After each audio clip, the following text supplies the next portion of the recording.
Oi pra você, aqui é a Briga Espírita e é certo que a Páscoa já acabou, mas nem por isso você deve deixar de assistir os vídeos que eu vou indicar hoje. E se você tá gostando muito desse conteúdo e quer continuar recebendo, deixa o like, compartilha para mais pessoas, para que mais pessoas saibam e vejam e curtam e tenham coisas interessantes para fazer nessa quarentena. Eu tô muito feliz com todos os feedbacks que eu tenho recebido, feedbacks que eu não esperava receber com relação à produção dos vídeos, que as pessoas estão gostando muito e que as pessoas estão realmente ficando assistindo até o final. Isso é uma coisa que eu não imaginava, né? E que a comunidade tá crescendo. Enfim, eu tô muito, muito feliz com tudo isso que tá acontecendo e espero que a gente consiga atingir ainda mais pessoas. E bora pro vídeo sem mais delongas. O primeiro filme que eu vou indicar para vocês se chama A Paixão de Cristo e foi dirigida por Mel Gibson. Estreou em março de 2004.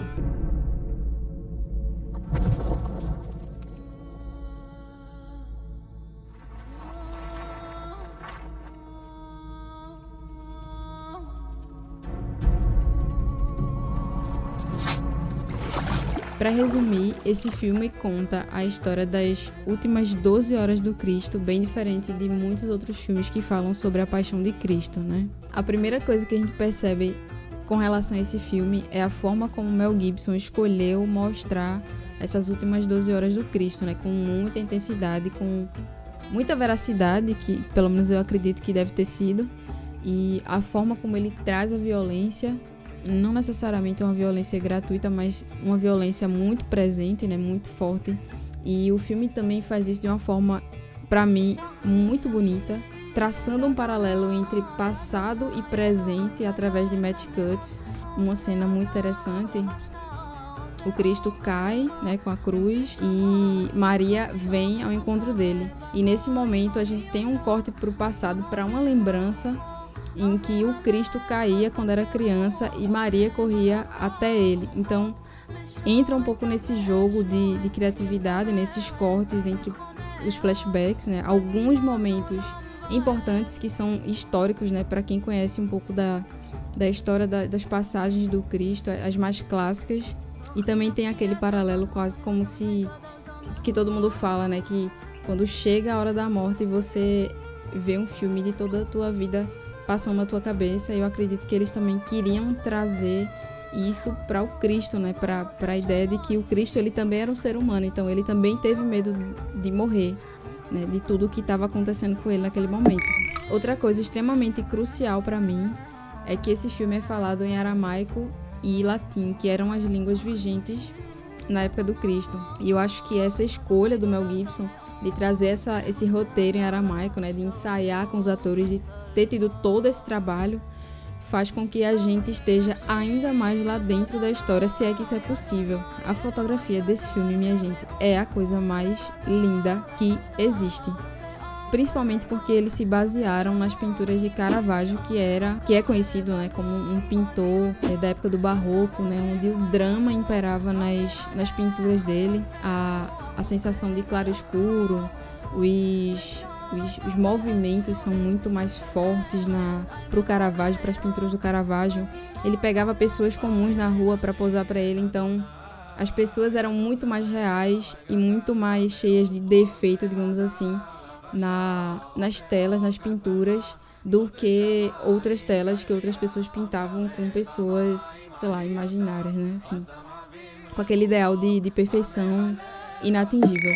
O filme, ele traz essa visceralidade que o Caravaggio traz, nessa barroquice que o Caravaggio traz nas pinturas dele.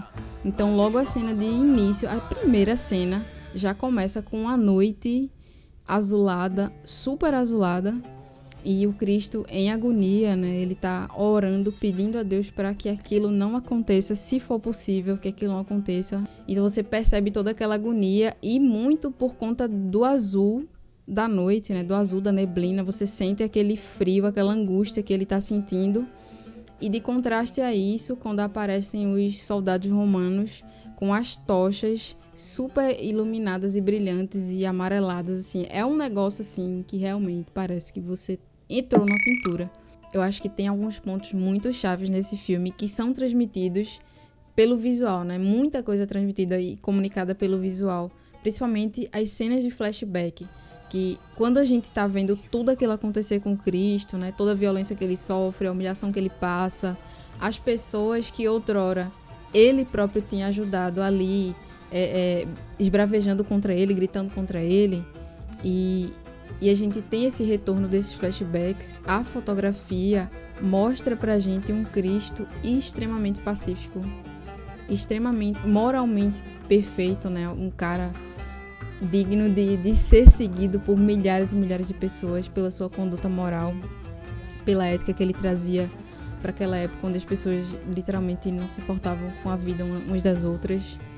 E você consegue perceber pela luz o que a cena quer te dizer num momento, numa cena onde ele aparece brincando com Maria, né? O sol, tudo ensolarado, tudo extremamente iluminado, ou num momento onde ele aparece ceando com os apóstolos, né? Aquele aconchego, uma luz refletindo nos olhos do Cristo, aquela luz suave, aquela coisa super pacífica, tranquila, os cabelos perfeitos dele, a pele perfeita, toda a serenidade que aquela cena transmite pra gente, faz com que a gente reflita, pense ainda mais um pouco, caramba, como assim por que isso está acontecendo com esse homem? O que ele fez de ruim para que isso tudo tivesse acontecendo com ele agora? E por que eu acho que vocês devem assistir esse filme? Por que eu acho que esse filme é tão importante?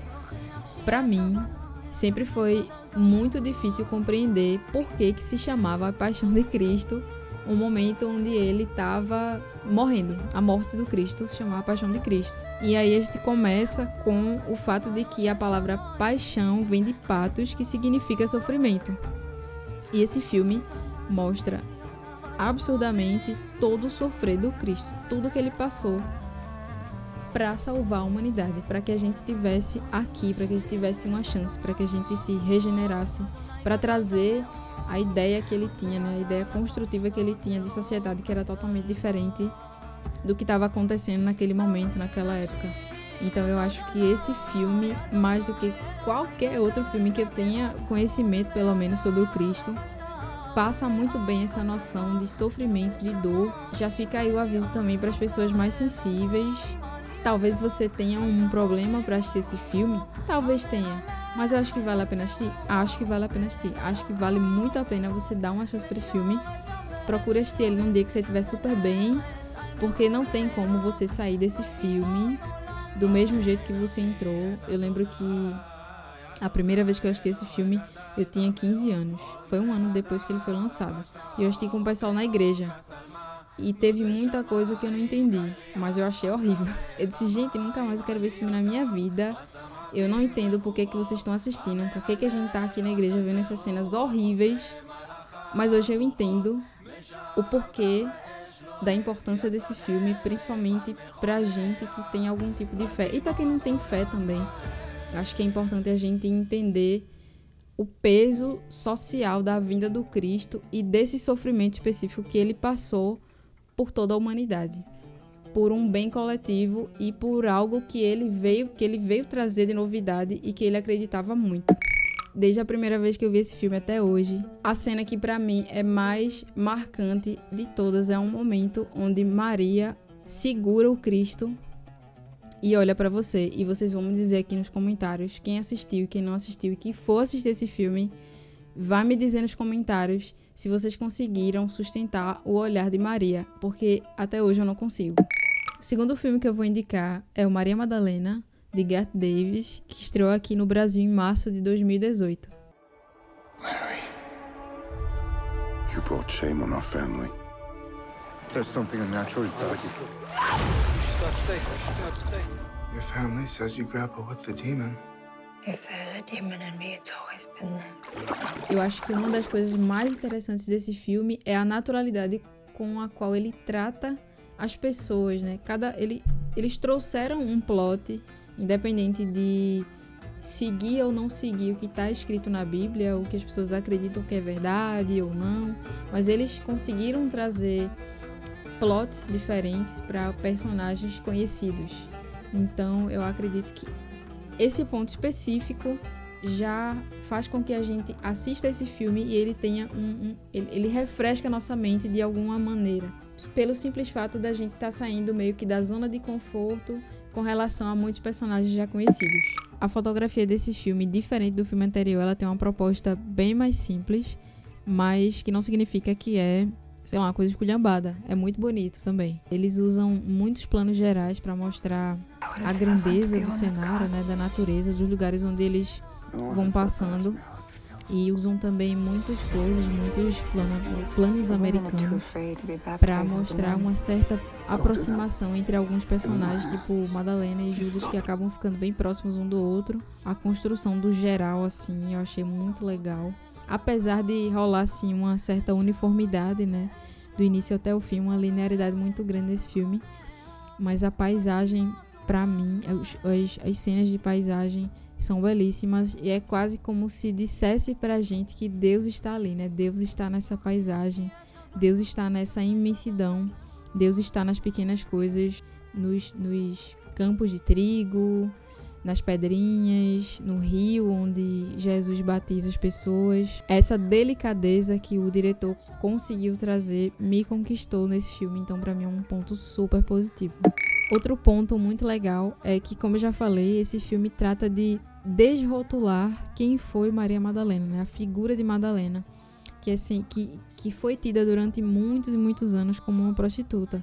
E, na verdade, a gente consegue perceber ali pelo desenrolar da história do filme que, na real, ela era uma mulher que simplesmente não queria casar com um cara que disseram que ela teria que casar. Decidida a não se casar com essa pessoa, decidida a não seguir com esse destino, ela acaba sendo rotulada como uma pessoa errada, né? Como alguém que trouxe vergonha para a família.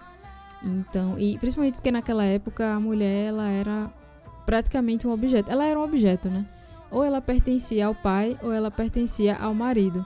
Uma coisa interessante também que mostra é o ciúme que os apóstolos ficam de Maria Madalena, né? Porque o Cristo, ele recebe ela super bem, super de braços abertos, e quando ela decide segui-los, eles ficam extremamente contrariados e a gente consegue perceber ali uma certa resistência deles, um ciúme e, acima de tudo, um machismo muito presente, principalmente na figura de Pedro, né?